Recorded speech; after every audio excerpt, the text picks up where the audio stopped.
Welcome everybody, and thank you for joining today to our Be Women Weekly webinars, where we connect, we share what is important to us in the midst of these kind of challenging times and these moments of isolation where we actually have a unique opportunity to actually reimagine our future, not only personal, professional, but also as global citizen. What do we stand for? So I'm Laura Giadorou, Koch, founder of Be Women and lawyer in the state of New York and Argentina, and super passionate about using business as a force for good. And today's webinar will last around 60 minutes, and it's the value of care starts at home. Because Be Women, this global movement of women entrepreneurs, seeks to balance purpose and profits and moving towards what is a caring economy, an economy where we are caring for people, nature as our major priority. So about our speaker today, our wonderful and passionate speaker, Eve Rodsky. She is amazing because you are actually changing the world, as you say, one marriage at a time, and by coming up with 21st century solutions to an old age problem. Women shoulder all the burden of childbearing and domestic life responsibilities, regardless if they're working inside or outside. And so the New York Times bestseller book she wrote, Fair Play, it is wonderful. It's a must read for everybody who are planning to have kids or have kids, because it gives you the tools to actually have a better marriage. Really, why go to therapy or go to all these other things? You have it in one book, everything where you can do it yourself. And so she has used her Harvard Law School training and organizational marriage experience to create life management system to help couples both rebalance all the work they have and at home and at the office, and have a beautiful relationship, as she shows for herself. So one last thing before I give the line to Eve, and it's our Be Women empowering move, that is to put your shoulders back, your chin up, your eyes that twinkle with joy and determination, and with a super wide smile. Eve, the line is all yours. And my first question to you is, so how did you come up with this topic? Because you were doing law, you were doing corporate, and now you're doing fair play. And what was your journey? Why did you get there? Thank you, Laura. That's a good question. This started with a journey that started with just curiosity about what was happening to me in my own life. I got a text from my husband, Seth, 8 years ago at this point, that just said to me one day, I'm surprised you didn't get blueberries. And I write about this in Fair Play. It was this very small text, but it was in the context, Laura, of a time that felt like today. And I really want to say, like, for women who are not yet partnered, this really is for you, so that you do it better than I did. But what happened that day that my husband sent me, that I'm surprised you didn't get blueberries text, was I had a breast pump and a diaper bag on the passenger seat of my car, Laura. I had gifts for a newborn baby to return in the backseat of my car. I had just had my second son, Ben. I'm a lawyer and a mediator, and I had opted out of JP Morgan, the corporate workforce. And I use opted out in quotes, because Laura, you and I have talked about that, right? This is about societal pressures, not individual decisions. And so, but back then I didn't know that. So I just thought I had opted out because I was too overwhelmed to stay in the traditional workforce. So I had started my own firm. I had a client contract as I was driving that was in my lap, Laura, with a pen that was stabbing me in the vagina. I was literally racing to pick up my older son, Zach, at his toddler transition program. And why I say it reminds me of today is because so many of us feel like the space-time continuum is collapsing on us. It's a very strange time to be alive right now, and to be negotiating work-life balance, or integration, as I like to call it. And so that's what it reminded me of, that day where I was so overwhelmed, Laura, that I couldn't even manage a grocery list when I used to be able to manage employee teams. And on top of that, I was thinking to myself as I was crying on the side of the road over this text, was how did I become the default, or as I call in Fair Play, the she-fault, for literally every single household and domestic task. So Laura, what I'll say to you is that wasn't supposed to happen to me. I'm a product of a single mother. I grew up on Avenue C and 14th Street in Alphabet City in Manhattan. I vowed I was her partner. My father wasn't around. So starting at 7, I remember the chemical bank checkbook. I would write out her bills for her and help her put them in stacks. They called me a parental child. But I vowed from 7 that I would have an equal partner in life, that I wouldn't do what my mother did. And on top of that, I'm a Harvard-trained mediator and lawyer, as you said before. Thank you for your introduction. I'm literally trained to use my voice. So my thought, Laura, that day, and the journey I've taken since the day my husband sent me that text, I'm surprised you didn't get blueberries, was a journey to understand what was happening to me and other women. And I kept thinking, if I vowed at 7 this wasn't going to happen to me, that I was the she-fault for domestic tasks in my hetero cisgender relationship, and I'm trained to use my voice, it was probably happening to other women, especially women in hetero cisgender relationships. And that was unfortunately true. Yeah, because you actually did a major research after that, because that the blueberries, that I can tell you it happened to me too. But I wasn't, 30 years ago when I had that problem, it didn't even occur to me to raise my voice. And I was a corporate lawyer in Wall Street, so the same thing. So tell us more about the research and how during the time you what happened? What did you find? I know you. I love that you just said it didn't occur to me to use your voice, because I want to talk about that, how important that is, because it's not over. There's so many women telling me that. So what happened to me then was I just started to become curious, Laura, about what was happening to me. I guess I thought I was a feminist. My mother didn't invest in birthday gifts. We didn't have the money for that. And she would say to me, I will instead give you a Greyhound bus ticket. We'll go from New York City to Washington, D.C. Around your birthday, you have to research a march or a civic engagement, and we'll do it. That was what we did. I marched, starting at 15 months is my first Equal Rights Amendment button. But still, I really didn't understand this idea of the fact, I had no idea that women held 2/3 or more of what it takes to run a home and family, especially after kids. And what I didn't even know on top of that was that we've been talking about this for 100 years. So, since Virginia Woolf talked about women needing a room of one's own, or that women couldn't be Shakespeare because they had too many encumbered minds, or too many domestic tasks, this she-fault is not new. We've heard it it's called invisible work, invisible labor. It's called the mental load. You may have heard of it called the second shift. There's all these terms that really come down to understanding what was happening. But Laura, what I will say is that in my research, when I went out to 500 men and women that mirrored the US Census, I used an intern at a Division of Labor lab, a psychology lab. I worked with a professor to make sure that I was doing no harm. She helped me come up with the system and vet the system. I did a lot of research for this book. I talked to neuroscientists, lawyers, and what I found was that the smallest details, Laura, were causing the biggest problems. So the way that this manifests itself, as a mediator, we often say the presenting problem is not the real problem. But Laura, the way this was manifesting itself was everybody had a blueberry story. Everybody was telling me that, they're leaving their marriage because their husband leaves beard shavings in the sink. Or a man telling me that he was locked out of it. There's a man from White Plains, New York, who tells me this whole story about how he was locked out of his house over a glue stick. He couldn't come home because he didn't bring home a glue stick. So he took a hotel room in New York City. This is before the virus.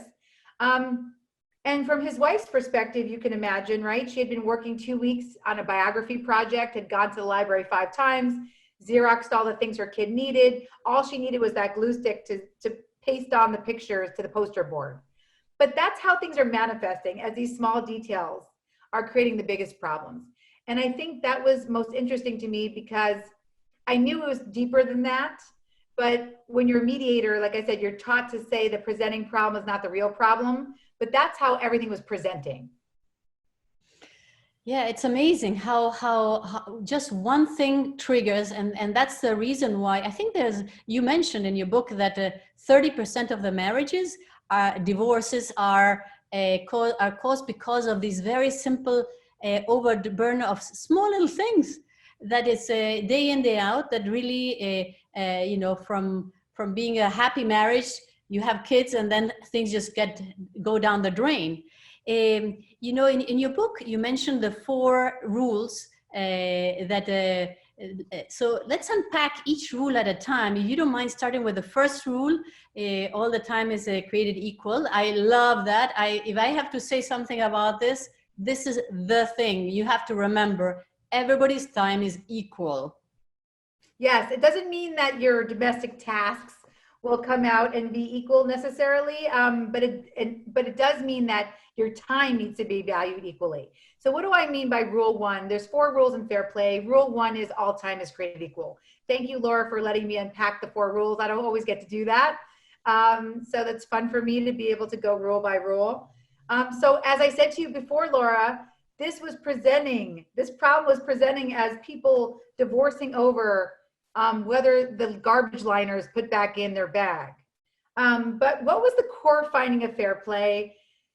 It was very interesting because, again, you're also a businesswoman, you're very intelligent, and you said something interesting to me about using your voice. But as I was writing, I would start taking notes because my mother is a sociologist, so she taught me how to take notes and code things for different patterns. And one of the biggest codes I was using was CIYOO, and that meant complicit in your own oppression. So let me tell you what all time is created equal means.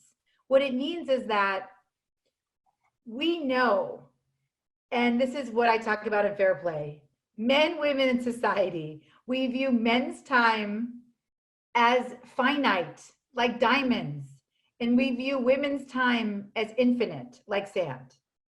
So what do I mean by that? What I mean by that is that we know, and this is the corporate world, Laura, you come from, we know in even the same job. I remember my first year, I worked on an amazing M&A case with my first year friend. He told me his bonus. His bonus was twice my bonus. We were both first year law associates. We know that women don't get paid the same even for the same job. So in the business world, we know that if women enter a male profession, the wages go down. So we know in the business world that women's time is not valued equally to men's time. And if you're a woman of color, it's obviously even worse. And obvious, I mean, well, obvious meaning that many women of color will say that they know that their salary is not reflective of what they're doing.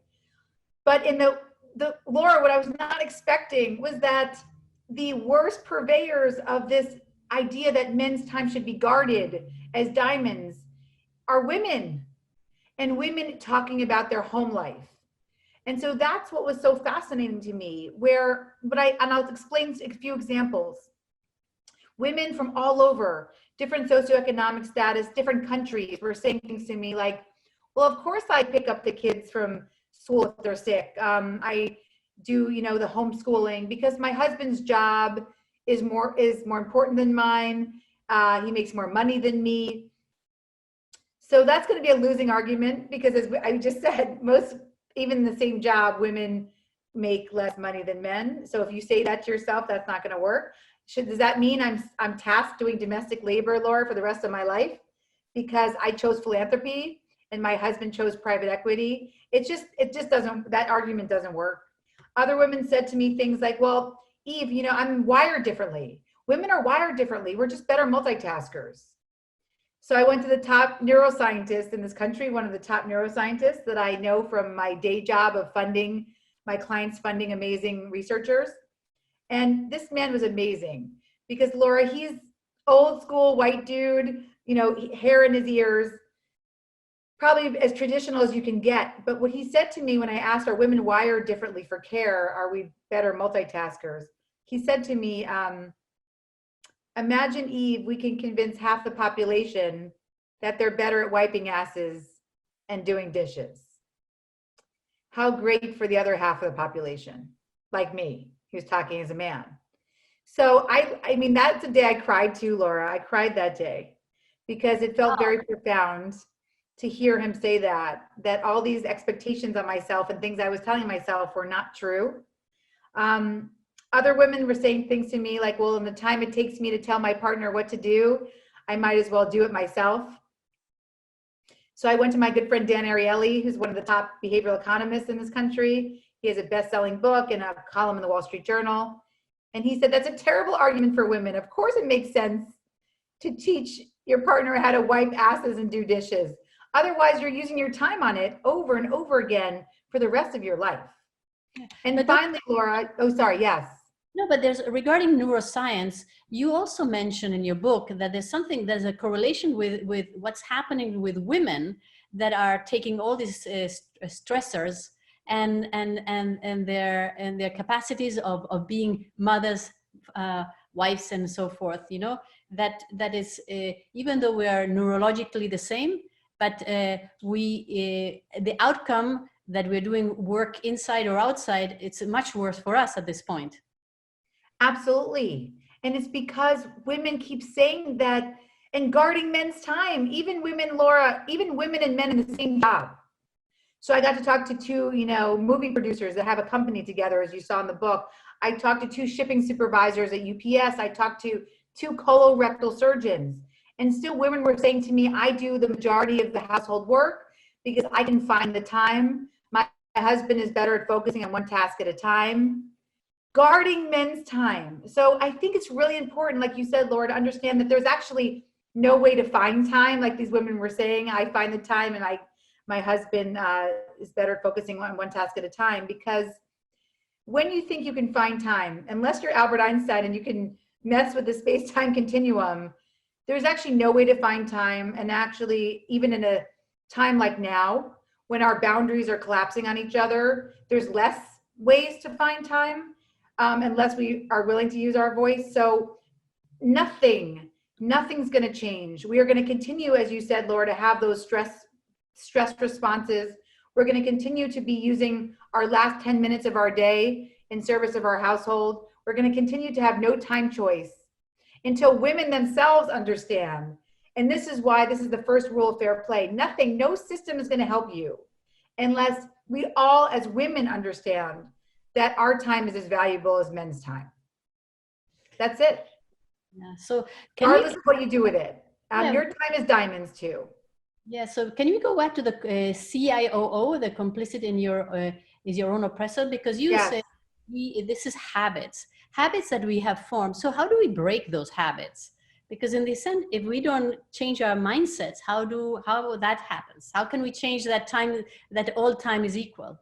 I love that. I never get to do this, but I think it'd be fun I will read you what I call the toxic time messages. The first is just becoming aware of the things that we say to ourselves that actually fundamentally are not true.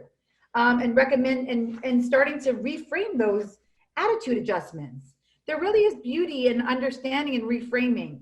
So I say there's a pop quiz here, so I'll read it to your listeners. How many of these messages have you heard or said to yourself? My paid hours are worth more than your unpaid hours.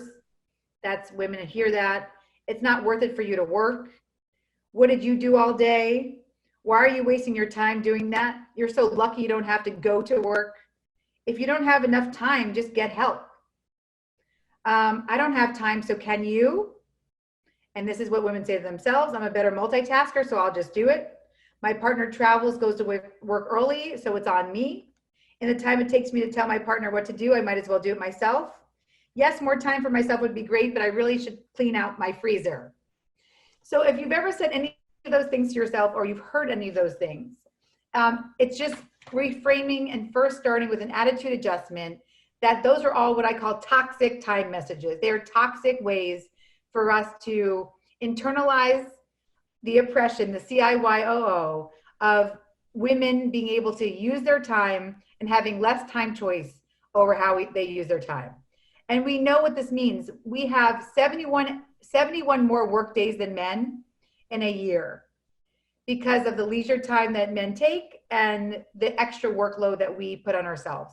And that's actually on the low end. I actually think it's higher than that because the Time Journal studies are not so accurate, and men overreport. But even at the low end, we have 71 extra days a year of work. And that's just, as you said, Laura, that's just unsustainable. It's unsustainable. Yeah, especially, I think I read also somewhere that women work maybe even 7 years more for free than men that have kids in the same situation in the US. I think in Uplift, I read that. But, you know, going to the situation of the rule 2, where reclaim your right to be interesting, what does it mean for you and how did you come up with that rule? I think it's such a great idea because that's what happens with marriages, doesn't it? I didn't want to write this rule, Laura. I'm like you. I'm a lawyer. I'm a mediator. I love organizational management. I wanted to get straight to the system, but I couldn't get past women and women and more women and more women and hundreds of women starting to tell me about their own identity loss after kids. And what I mean by that is my friend with 3 Harvard degrees doesn't even sign her emails with her name anymore. She just signs her emails as hashtag Braden's mom.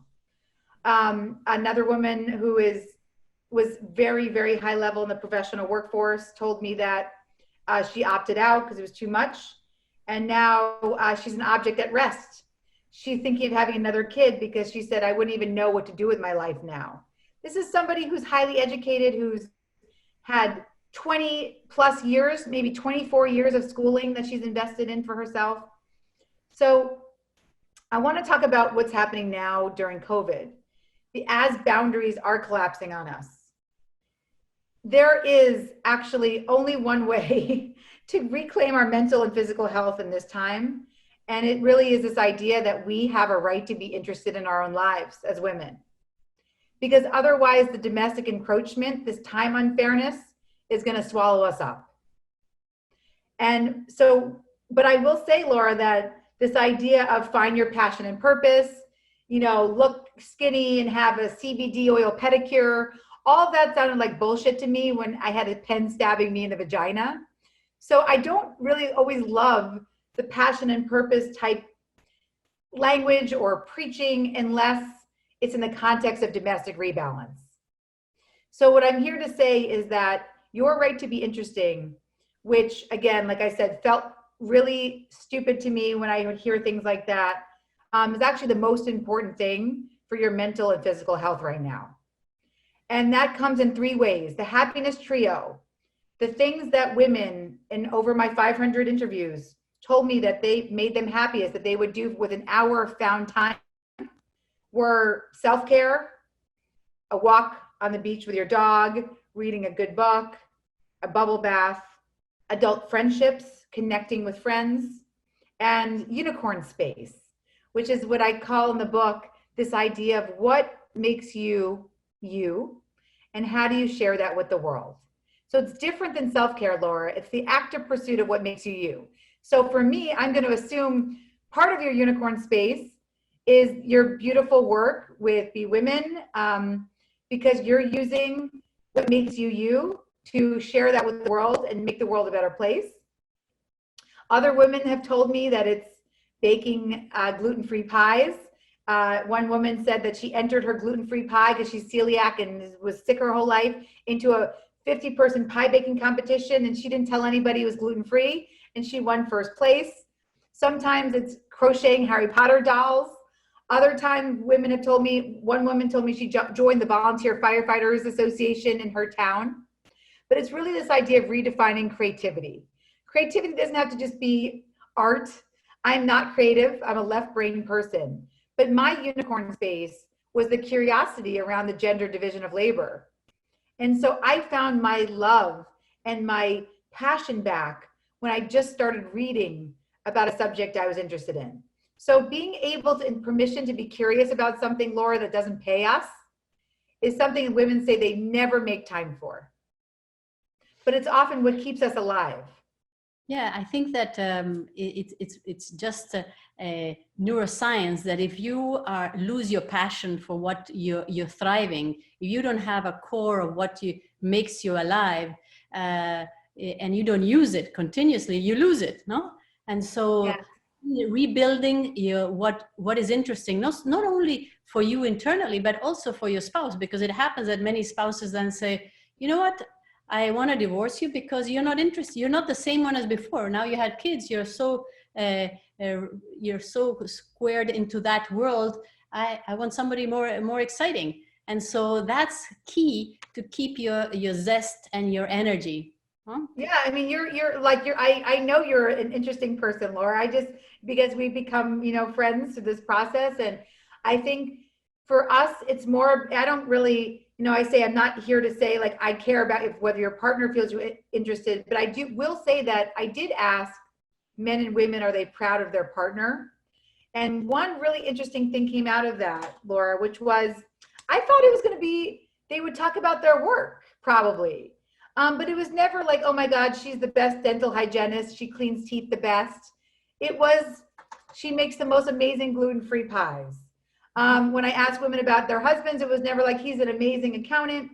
It was, he is this amazing triathlete and he just did his underwater dive. It was just really, the beauty was that the pride comes from these unicorn space passions. And it does allow you, I will say it's really important right now to have permission to be unavailable, because we're so available right now to everybody. And so how do you be unavailable? Well, it's much easier to say, I'm in a pie baking competition, so I need to practice my strawberry rhubarb, as opposed to just saying, get fucking away from me, I need space, right? The why, having a why. Your partner will be proud of you when you have that. And again, it could be something as bizarre as crocheting Harry Potter dolls, or it could be something as, common as training for a marathon.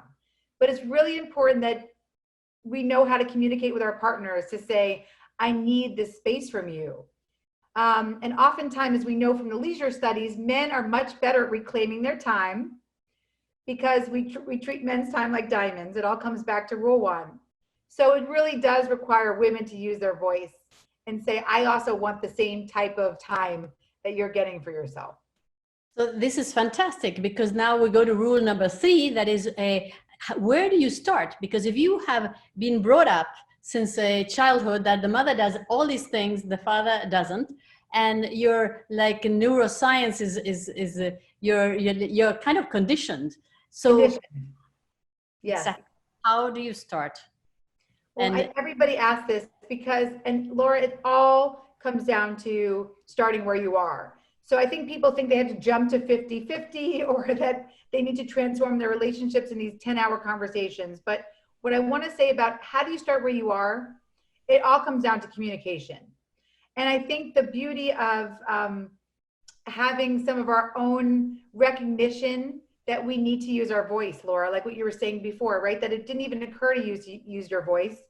So many powerful women said to me, it would never even occur to me to use my voice in the home. So many powerful women said to me, I can't communicate about domestic life. I don't use my voice there.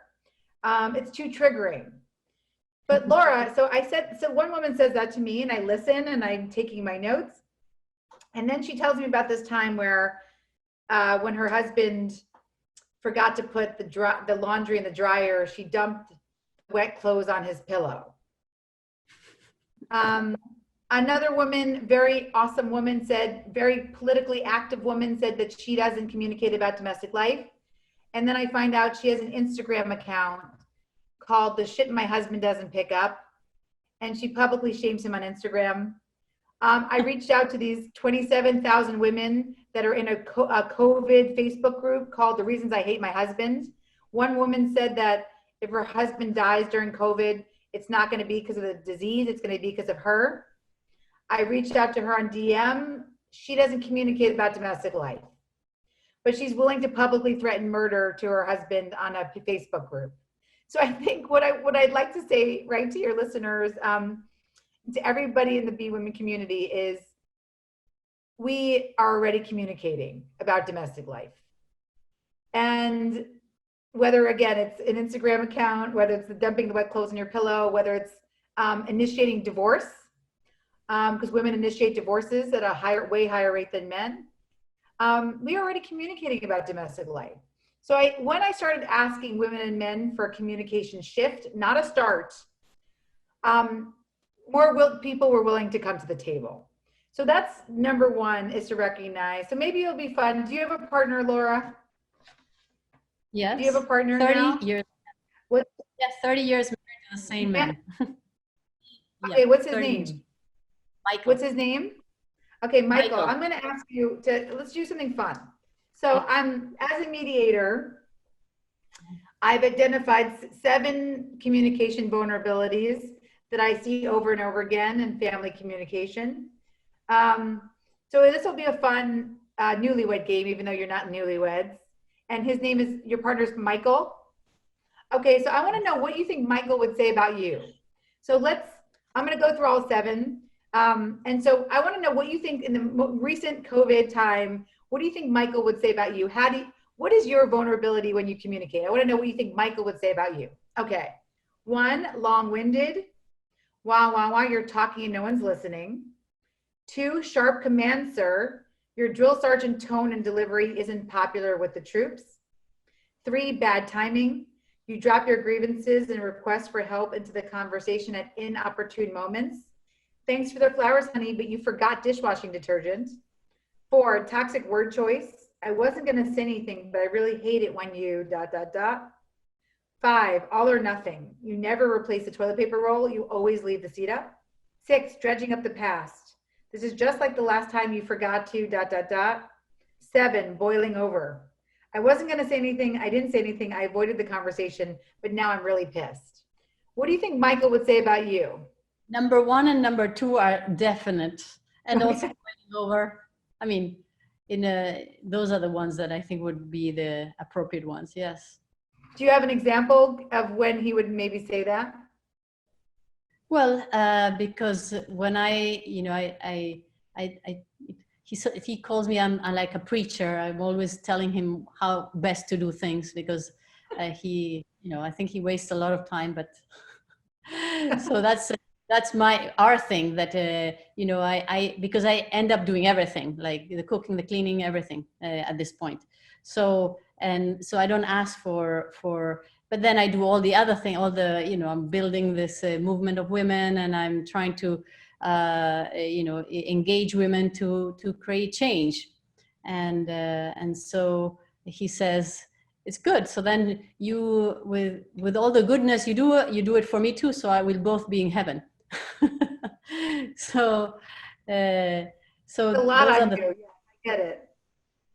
So basically, I'm a little bit stressed most of the time, tired, and but right. Well, I think it's great that you're willing to admit that, because that vulnerable place that you're willing to share with us here, right, is a lot of us, I don't think, go to that place. And so even just recognizing that we have a communication vulnerability makes it easier to come to the table. So I would recommend that quiz is on the fairplaylife.com website. You can play that with your partner.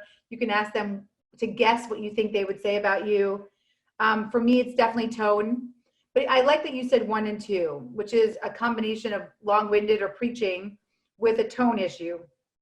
Because like you said, you're wasting too much time, or whatever tone comes out. Because that is very popular. That plus bad timing were the ones that women were most likely to identify. And I think it's really important because they're interrelated. So it gets to sort of the other pieces of the start where you are rule, which is that once you recognize you're already communicating, what do you do with that information? Well, you have to sort of understand what your vulnerability is.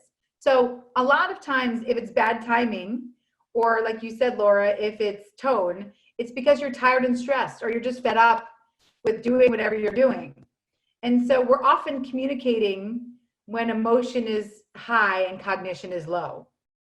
So the practice of fair play, which is very similar to a practice of meditation or a practice of eating right or exercise, is that the idea of it feels a little scary, but the practice is really important.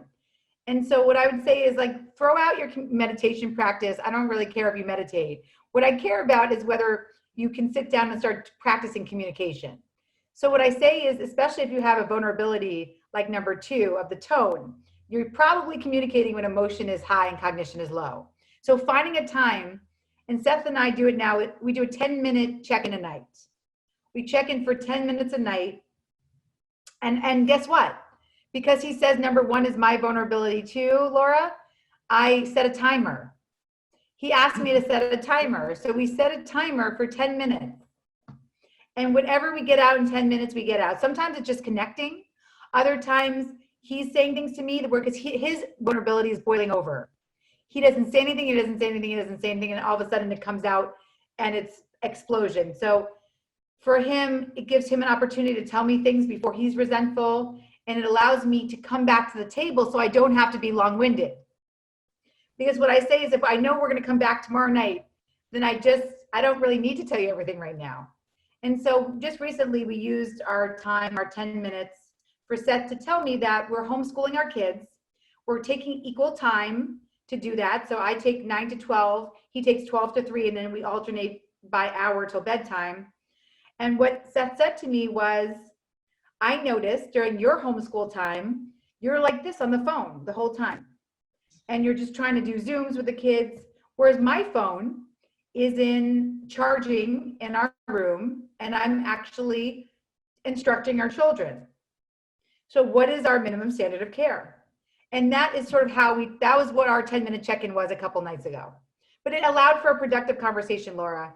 That typically wouldn't normally happen, but it starts with us understanding that we're already communicating and knowing our vulnerability, and then finding a time to talk when emotion is low and cognition is high.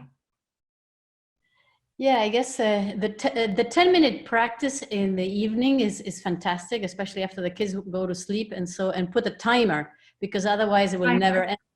And I always say, when my husband starts to rant about things, sometimes I wait till he finishes, and then I say, well, totally out of the blue, I say, so what is working well for us in our marriage?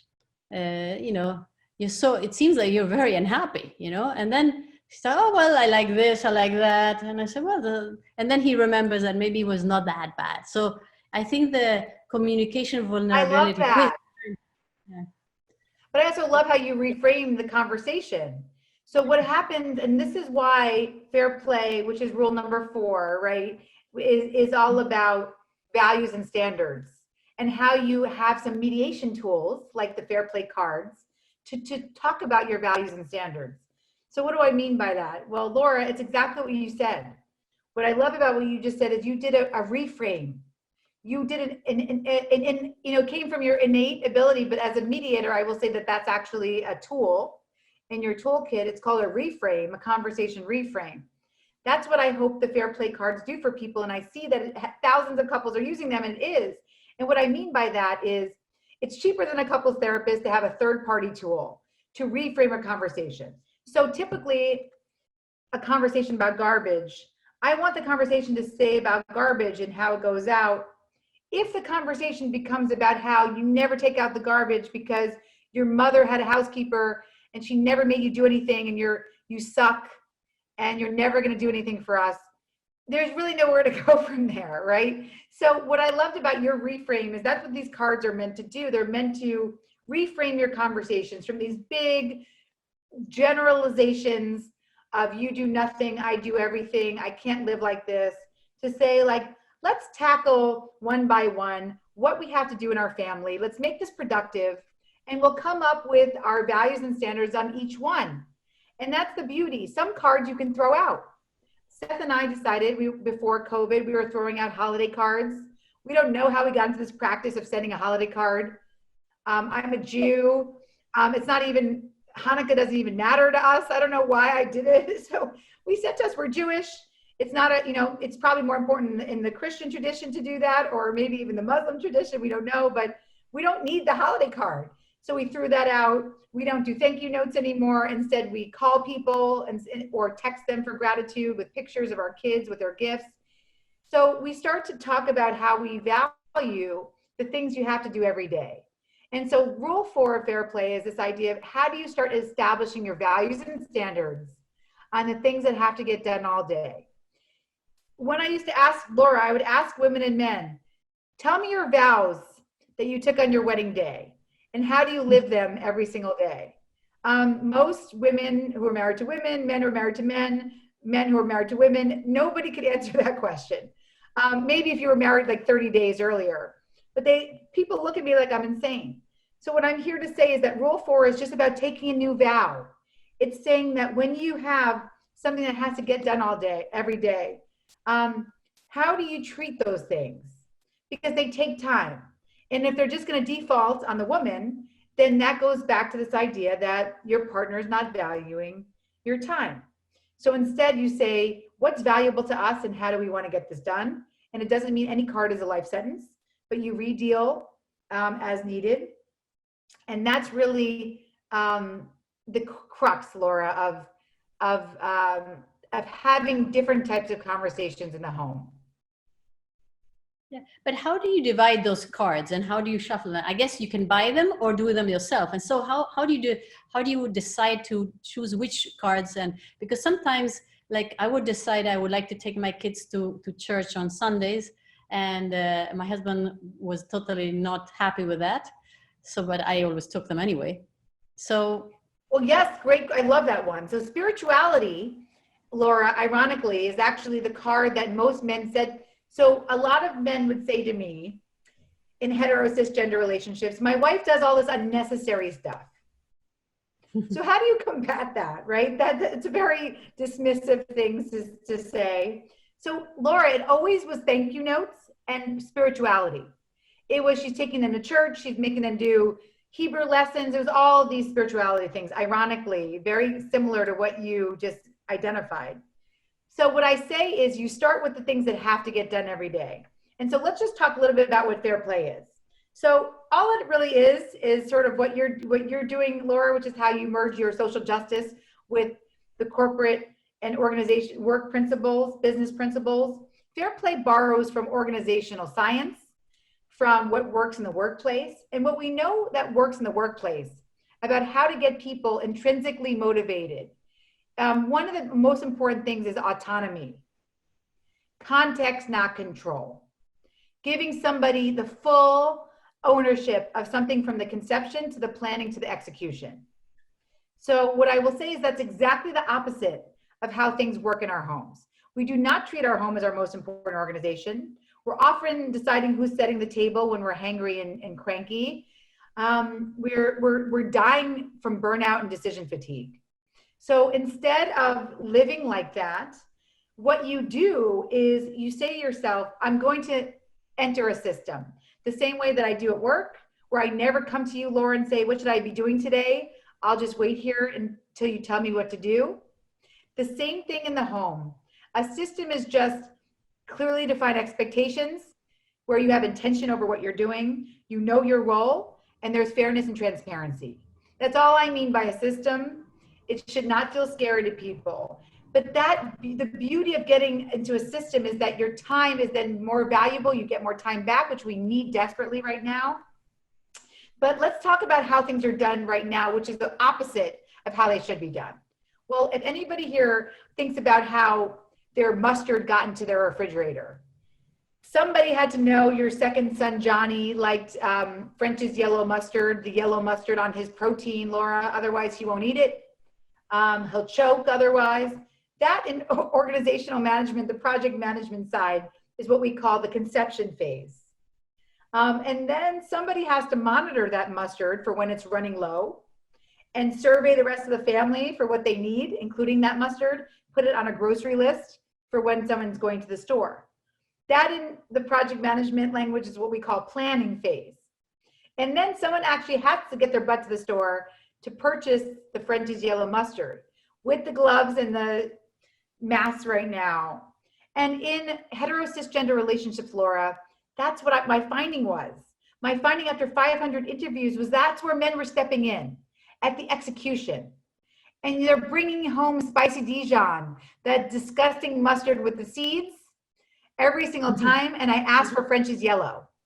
And then men all over this country and abroad, because I spoke to people, men and women in 6 different countries other than America, said things to me. Men said to me, I'm not going to do more in my home because I can't get anything right. Even when I try to do something, I'm told it's wrong. And women said to me, well, Eve, you want me to trust my husband with the estate planning card, with my living will? My husband can't even bring home the right type of mustard. So Laura, what I like to say is that the presenting problem is not the real problem. This is not about blueberries and mustards as we started. This is about accountability and trust. And those are the 2 most important things in the workplace, and they're the 2 most important things at home. How are you accountable? How are you held accountable for what you say you're going to do? And how do I trust you to do what you say you're going to do? And the only way to solve that issue is to hold the full grocery situation together, where the conception, planning, and execution is done by one person. And so it's a very different way of how people typically do things in their home. But I promise you and all the people out there that it works. It really does work. When you treat your home with some respect and rigor, it reaps rewards to you. But what happens when, there's the typical male who says, no, that's not my role and I'm not planning to do it. And it happens after you have the kids, because before you don't even think about it. So what techniques do you suggest to women, how to really encompass your fair play into men that are a little bit resistant to this change? I think it's a great question. And what I like to say is that it starts with the start where you are now, which is that if you're in a place where you have a resistant spouse or you're feeling that resentment, you're not going to just go and say, here, you're going to hold 50 cards, right? My husband is somebody who did say to me, time is money.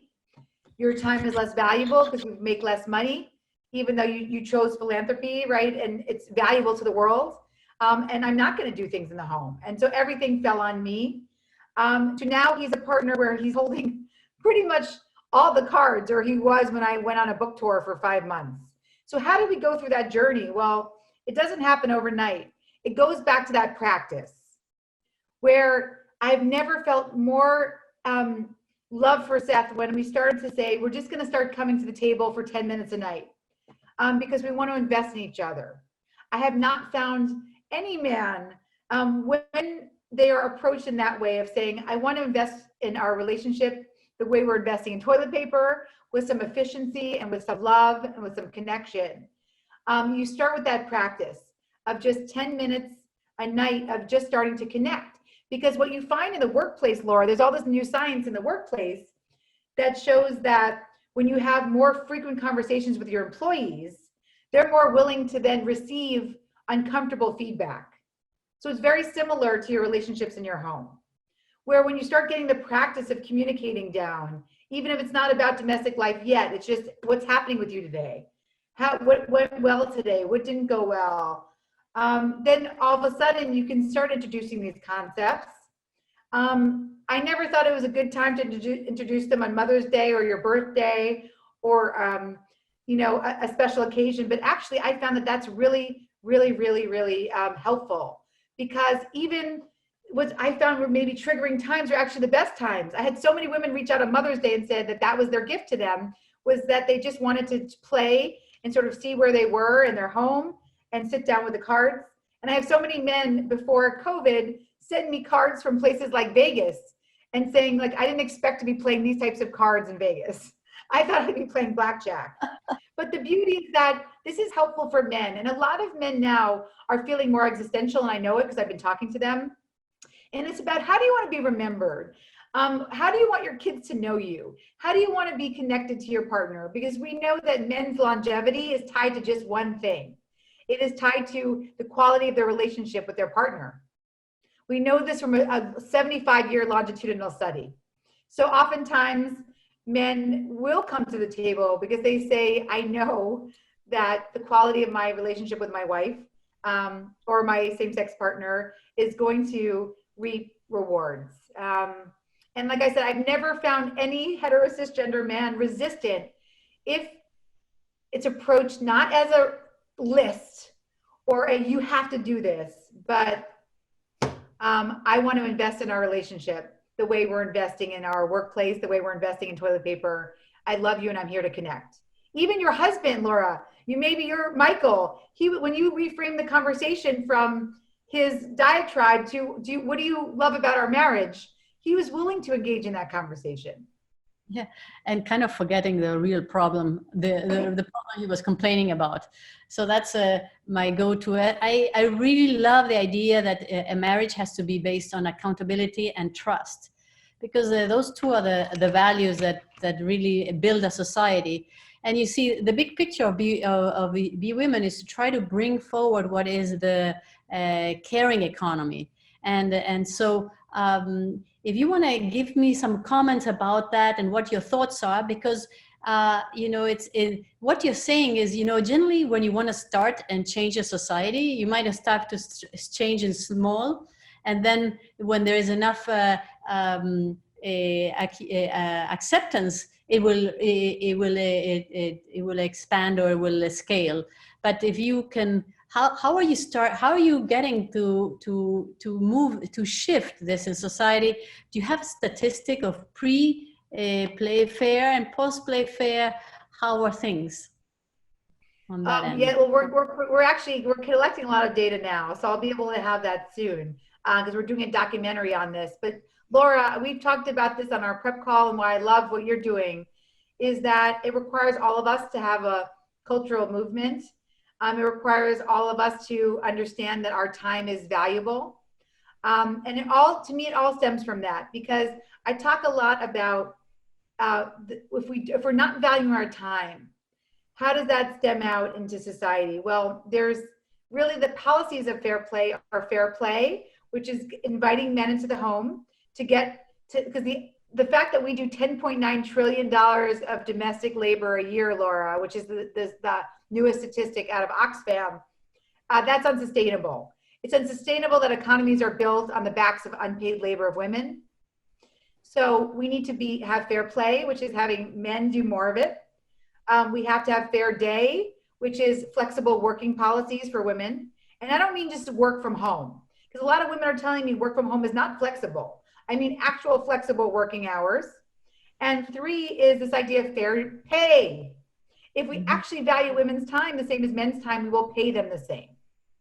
So that coalition of care on those 3 issues is what I'm working on now with amazing leaders like you, spiritual friends along the way, to say that if we can come together in a giant care coalition where we're all working on our individual issues, but we know that at the end of the day, this is about the value of women's time and how we value care as a society, then we can all come at it from different perspectives. Yeah, that's the value of women, because in the end, even 50 to 100 years ago, women were the property of men. And so Correct. We are shifting that. And here we have a question about the general value problem. Women are earning less, so their time is less important, price, value. So we need a new value system. Do you have any suggestion, Eve? This is from Maria Mazzucato. Needs a copy of your card so that she can include your value in her book called Value of Everything. Oh, I love that. Because value is a valuation in economy, as you well know. It's a man-made creation. So why is something valuable? Because man and women, society, culture, as civilization created that value. Like, for example, in the Middle Ages, earth or land was very valuable. In the Industrial Revolution, machinery, and today one of our most valuable things is our human capacities, and I think post-COVID is our attitude to be flexible and happy and to be giving. But how are we going to improve the value of women in society in a more effective way than we've done so far? Pre-COVID. Well, everybody listening today, you're helping because you're all cultural warriors. So thank you, Femily, Famil, Daniela. It's about us all recognizing our own agency and then using our voice, whether it's to one person or Laura, what you're doing and building a movement. Thank you for being here and being a cultural warrior with us. And yes, it is Absolutely. Value in society is different, and it doesn't have to be. And so I think that's the beauty, is recognizing that this is about what it comes down to. What my favorite sociologist, Laura, I remember reading his work in college, C. Wright Mills. He often said social movements start with the idea that private lives become public issues. That's it. Once we recognize this is not our private life, oh, I can't do it all, I'm breaking down the way I thought it, oh, the blueberries are taking me under. No, this is a public issue. I was just a victim of the public issue, but I can take agency in my own life. I can recognize that the value of my time compared to my husband's time, and how I thought everything was on me because of how I valued and guarded his time, was why I opted out of the traditional workforce. I did not use my voice. I was not conditioned to use my voice, even though I'm trained to use my voice. So I think it starts with understanding that this has nothing to do with private lives. This is fundamentally a public issue. It's the one feminist issue that no one has been attuned to, actually. We heard about it in the 90s as a second shift, and then it fell off. We are very much focused on the value of our bodies, which I think is very important too. But to me, this is it. After 8 years of researching every issue around the gender division of labor, I've come to realize that this is everything. How we value time and how we value care is to me ultimately responsible for why we only have 1 out of 100 women on the Forbes top 100 most innovative CEO list. It all stems from these issues around the motherhood penalty, around our self-esteem and value, and what our place in society should be. Yeah, I mean, in your book, you also mentioned the fact that when women have kids, they lose maybe 10 to 20% of their salary, and their self-esteem gets destroyed. But can you share a little bit more about that research and more context of why is this happening and why it's not changing fast enough? Thank you, Daniela. She just made me cry. She said this call should be mandatory for everyone. So thank you for that. And thank you for sharing with your kids. And yes, why is this not changing fast enough? This is the scariest thing to me, I went to Davos this year. I probably ended up actually with COVID after that, because I ended up with 2 weeks of pneumonia, but it was worth it because I got to talk about this issue. I got to talk to other people and coalesce around UN Sustainability Goal 5.4. The idea that $10.9 trillion of unpaid labor is done by women is completely unsustainable. I learned that 8 years ago as I spent a year in my curiosity journey of reading every article and book that's ever been written on this issue before I started to develop my own voice in the subject.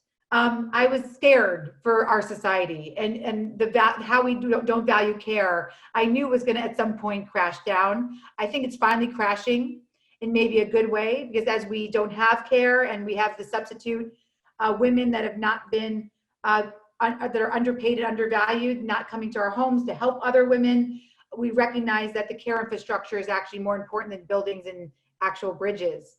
And so the scary part is this is not moving quickly because the attitudes of men are not changing.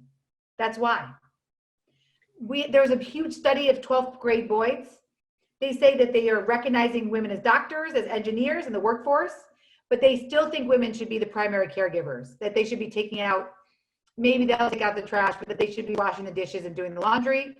And I believe, Laura, it's because at the end of the day, we're seeing so many Barbies with their STEM t-shirts on and their stethoscope, but we see no transformers, no men with the baby carriage.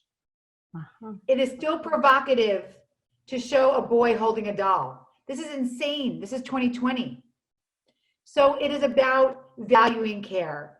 And the more men do it, and we see other men modeling it, the more that it will change. And so that's what I'm focused on. I'm focused on talking to those white men in positions of power, the ones that had the hardest time.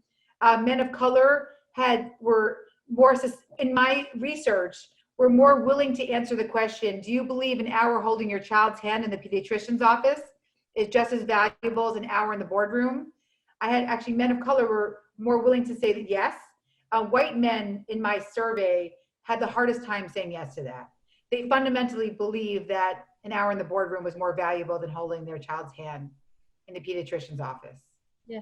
So that's my measure to society. Yeah, in the end, what what you're saying is something that we are preaching to the convert, in the sense that we in Be Women, what we believe is that what is our most important asset in our society?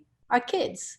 And so if we don't give them the nurture they need as both parents, we will have a society that has a lot of lacking, and that's what's showing, especially in the U.S. society, where you have a lot of poverty and the kids are really not given the care and nurture, and that's the key to success. Now it's not anymore the titles you have, is the resilience, is the love, the connections you have, is your personality as a complete and fulfilled human being.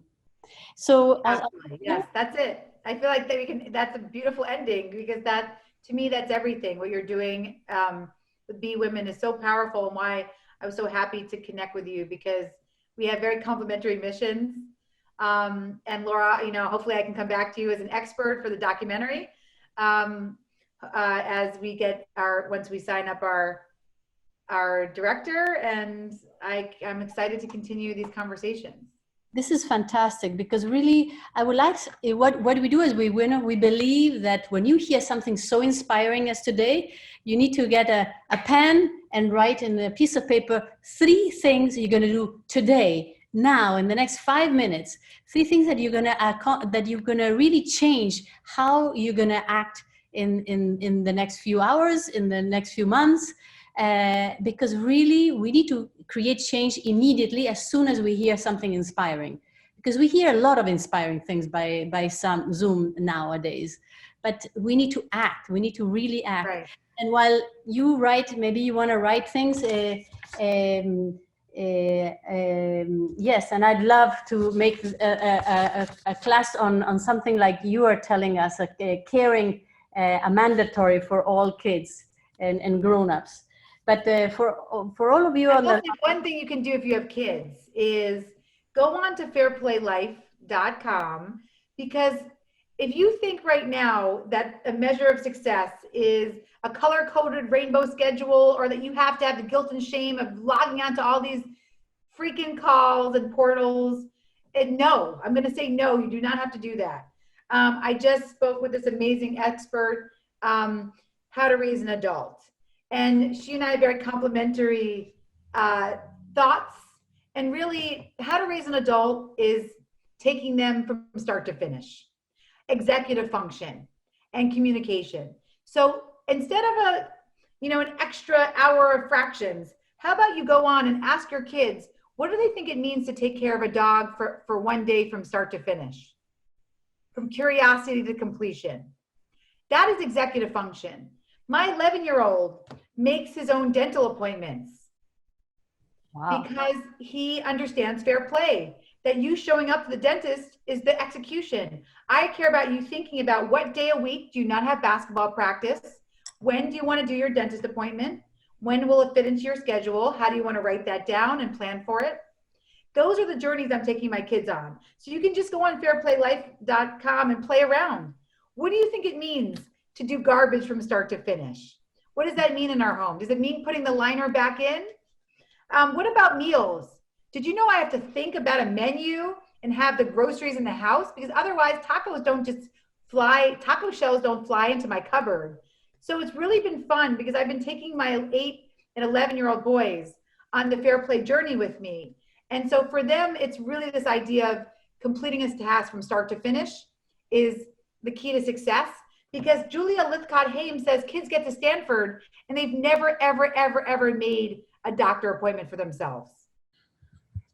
They've never, ever, ever learned how to go onto a school form portal and register for a class for themselves. Their parents have done all that for them. So one thing you can do today is just go on Fair Play Life at some point with your kids and start talking about the curiosity to completion journey, conception, planning, execution.